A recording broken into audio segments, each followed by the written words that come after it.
Hej, i dag der skal vi installere eller sætte op Chromecasten i vores TV.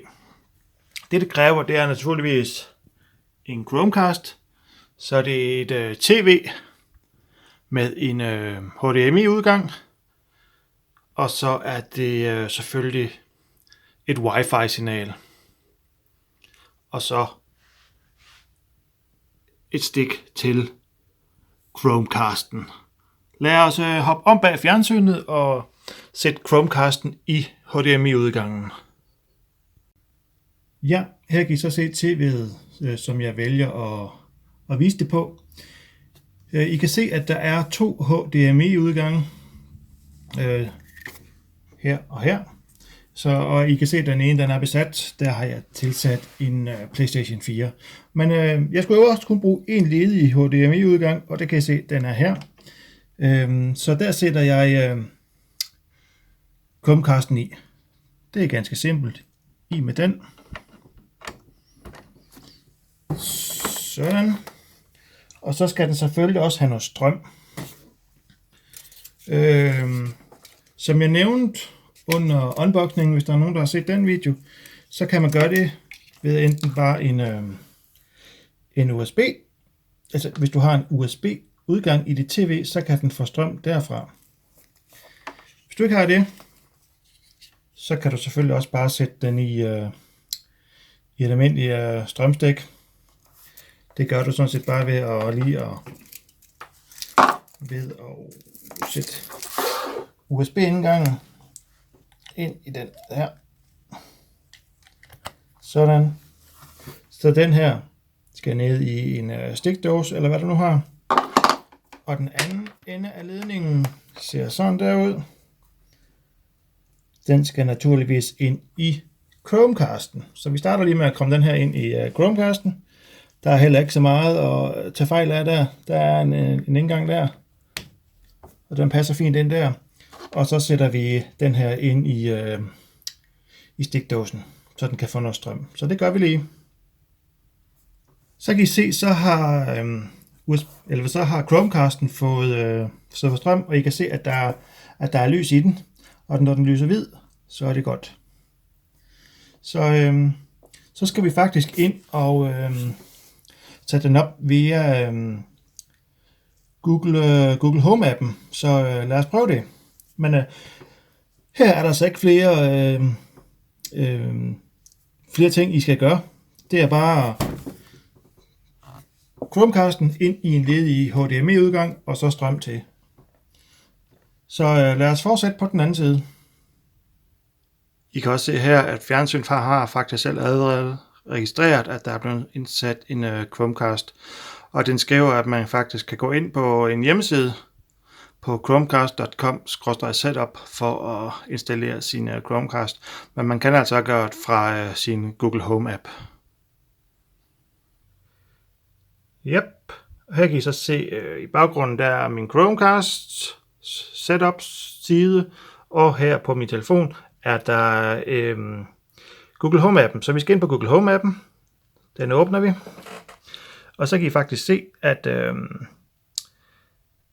at Google Home appen allerede har fundet en ny enhed. Den hedder 9184, som I kan se. Og er I i tvivl om det er den rigtige, så kan I gå og kigge på jeres tv-skærm. Den hedder sørme også 9184. Så den skal vi konfigurere. Så den blev fundet. Vil du konfigurere? Bla bla bla. Ja. Så er der lige lidt arbejde for Google. Den opretter forbindelse, står der.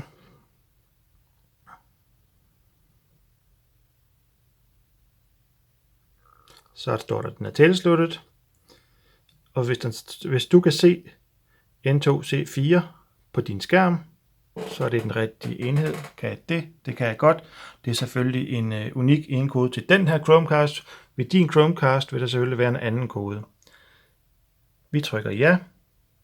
Og så skal du navngive den, hvad du gerne vil, hvad den skal hedde, din Chromecast. Om den skal hedde baghave, forhave osv. Eller du kan selv helt bestemme, hvad for et navn du vil have. Jeg vælger selv et tilpasset navn.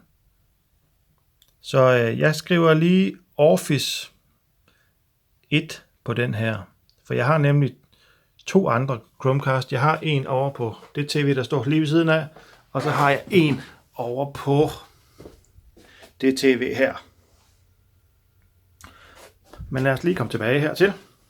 Jeg vælger at skrive Office 1 på den her. Som I kan se, Office 1, fortsæt. Så skal vi lige vælge det netværk, jeg gerne vil sætte den til. Og jeg vælger selvfølgelig det her stærkeste netværk, jeg har her. Inde på mit kontor, jeg har flere netværk i huset, men det her det er det stærkeste herinde. Og så skal jeg selvfølgelig lige... Nej, der står faktisk, at Google Home-appen kan automatisk hente din Wi-Fi-kode, så lad os bare gøre det. Og så opretter en forbindelse, og det kan jeg også se, det gør den også her. Så er vi online. Vi tjekker et øjeblik, om der er opdateringer. Bum! Så er du faktisk allerede i gang med at bruge din Google Home app. Og I kan se, så afspiller den lige automatisk en video, mens den henter nogle opdateringer til din Chromecast, så den også automatisk går ind og gør selv, hver gang der kommer sådan nogen. Men smart er det. Jeg synes, vi skal kigge på nogle forskellige apps, som understøtter Google Chromecast. Så lad os gå ind på PC-skærmen, og så finder jeg lige nogle forskellige apps, som I kan se, der understøtter Chromecasten. Så vi lader bare den her opdatere færdig, og så går vi ind på PC-skærmen. Ja, her er vi så inde på min PC-skærm. Herfra vil jeg lige gå ind i Google Play og vise jer nogle forskellige apps, som understøtter Chromecast. Naturligvis flest danske apps. Bagefter vil jeg lige tage et par stykker af dem, og så vil jeg vise jer, hvordan man caster fra din telefon over på dit tv. Men lad os lige kigge på en håndfuld apps, som jeg har udvalgt, som understøtter Chromecasten. Ind på Google Play. Jeg har allerede fundet nogle stykker. Og selvfølgelig YouTube. Kan du fra din YouTube app på din telefon eller tablet Chromecast op på dit tv. Den næste, selvfølgelig, jeg har snakket om den før, Netflix. Den kan du på samme måde Chromecast fra din app op på dit tv. HBO, samme procedure som på Netflix. TV2 Play også. Det er TV-appen. Den er ovenikøbet gratis, den her. Så det er rent win-win. Hvis du er til Viaplay, så kan den også Chromecast fra din telefon op på dit tv. Via Free, der er et lille udvalg af TV3-programmer, og den hedder Via Free. Det betyder faktisk, at den også er gratis. Man kan så diskutere udvalget på appen, men det er en anden sag. YouSee, det bliver en af dem, jeg viser jer her lige om lidt. Jeg har kunde hos YouSee, indtil videre i hvert fald. Den kan også Chromecastes fra din telefon eller tablet op på tv'et. Hvis du er kunde hos Wow, har de også en app, som kan Chromecastes. Og hvis du har et abonnement hos det, der hedder Dansk Filmskat, kan du faktisk også Chromecast for deres app. Men dem, jeg har tænkt mig at vise, det er som sagt YouSee. Så er det er TV-appen. Og så er det YouTube-appen. Men inden vi kommer så langt, er der lige en anden feature. Du kan rent faktisk også Chromecaste din PC-skærm via Chrome, eller via Chrome webbrowseren. Jeg har lige åbnet en side her, hvorpå du kan læse dig frem til, hvordan du kan få din PC-skærm Chromecastet op på dit TV. Jeg lægger naturligvis et link til den her side, så I selv lige kan gå ind og kigge. Men jeg kan lige vise jer, hvordan man får Chromecast-logoet frem. Jeg ved ikke, om I kan se det, men det er altså det der lille logo, der er hernede. Det skal vi have frem på menulinjen heroppe i højre hjørne. Og som I kan se her, så skal man op i højre hjørne på de 3 prikker. Og der er faktisk en linje, der hedder Cast. Og så kommer Chromecast-symbolet frem. Og der kommer mulighederne frem, du kan Chromecast til. Bedroom, det er den Chromecast, jeg har inde i soveværelset. Living Room TV, det er den, jeg har inde på, eller inde i min stue. Så har jeg Office 1, 2 og 3. Det er, det her inde på mit kontor. Og så har jeg et par højttalere. Jeg har den der hedder Living Room Speaker, det er min Google Home Mini inde i stuen. Og den her Office Mini, det er min Google Home Mini, jeg har herinde på kontoret. Og så har jeg en Chromecast Audio, også herinde på kontoret.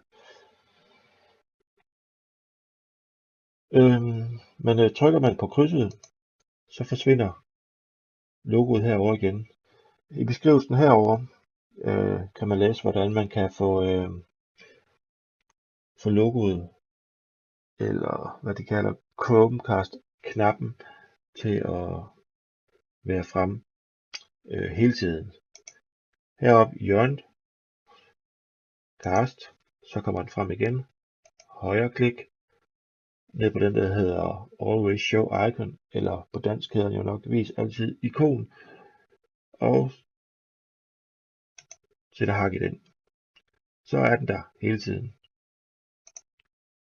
Også selvom man lukker krydset herover, så er den konstant i din Chrome webbrowser. Klikker på den. Jeg klikker på den herover, så kommer de frem igen. Lukkeren og logoet bliver i webbrowseren. Men jeg vil lige hurtigt vise jer de 3 apps, som jeg snakkede om før. UC, DR og YouTube.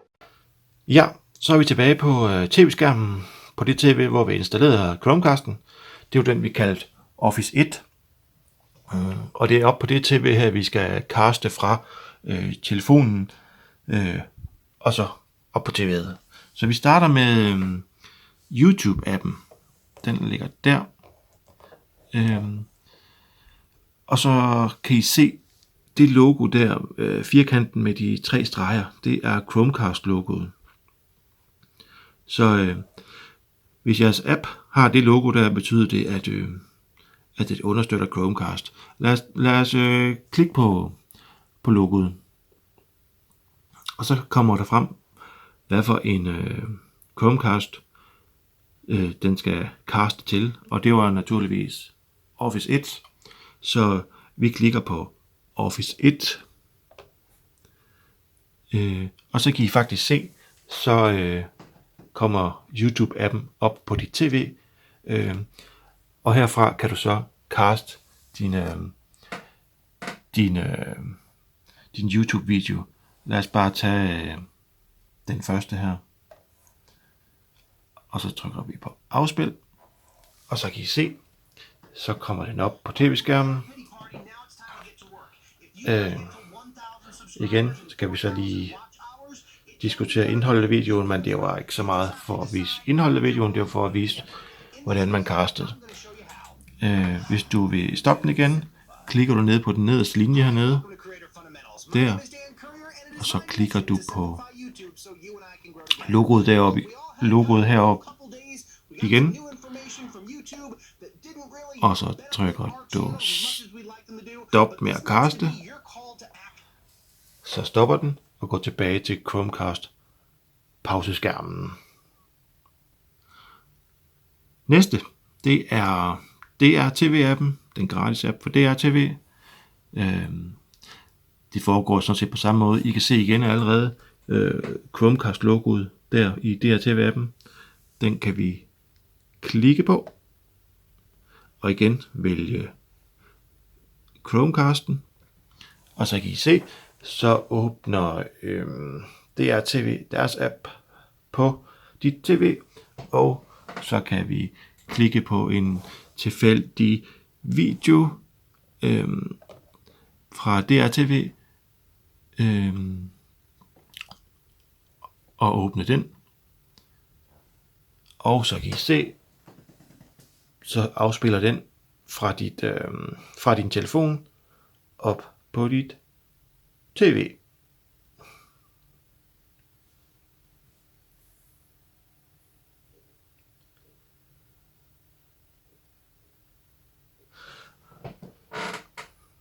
Og igen, hvis du vil stoppe med at kaste, igen på logoet deroppe, og stop casting. Og den går igen tilbage på pauseskærmen. Den sidste app, det er UC. Den har du naturligvis kun, hvis du er kunde hos UC. Men altså, der er jo ikke en stor forskel fra de forskellige apps. Det er igen Chromecast-logoet der. Vælg den Chromecast, du vil benytte. Kom op på skærmen her. Og så er det bare at vælge den udsendelse, du vil se. Det er ganske simpelt.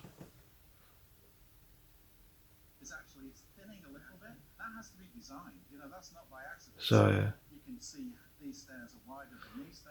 det er, altså lige så snart du har prøvet det en gang, så foregår det meget tæt på at være ens på alle de andre apps. Så same procedure. Du lukker ned Chromecast-appen, og her hedder den så afbryd forbindelse. Chromecasten går tilbage på pauseskærmen. En sidste ting, jeg lige vil vise jer, det er, at du faktisk også kan Chromecaste din telefons skærm op på tv'et. Det gør du ind fra Google Home-appen. Og det gør du ved at trykke på de 3 vandretstreger herovre i venstre hjørne.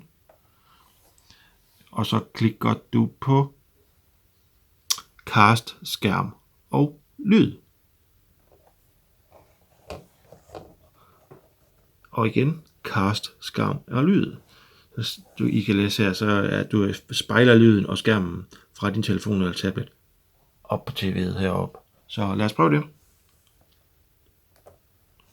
Igen, vi vælger Office 1. Og så kan I faktisk se, at det er faktisk telefonens skærm, som er oppe på tv'et. I kan se her.